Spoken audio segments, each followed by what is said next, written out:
Food and drugs વિભાગની ટીમે ડીસાની 2 પેઢીમાંથી ઝડપી પાડ્યો શંકાસ્પદ ઘીનો જથ્થો।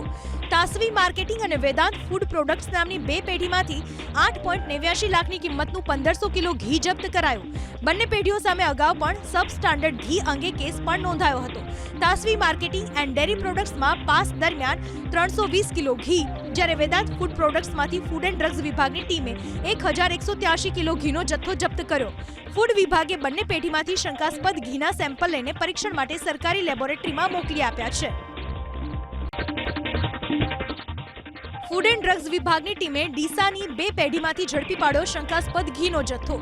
તાસવી માર્કેટિંગ અને વેદાંત ફૂડ પ્રોડક્ટ્સ નામની 2 પેઢીમાંથી 8.89 લાખની કિંમતનું 1500 કિલો ઘી જપ્ત કરાયું। બંને પેઢીઓ સામે અગાઉ પણ સબ સ્ટાન્ડર્ડ ઘી અંગે કેસ પણ નોંધાયો હતો। તાસવી માર્કેટિંગ એન્ડ ડેરી પ્રોડક્ટ્સમાં પાસ દરમિયાન 320 કિલો ઘી, જ્યારે વેદાંત ફૂડ પ્રોડક્ટ્સમાંથી ફૂડ એન્ડ ડ્રગ્સ વિભાગની ટીમે 1183 કિલો ઘીનો જથ્થો જપ્ત કર્યો।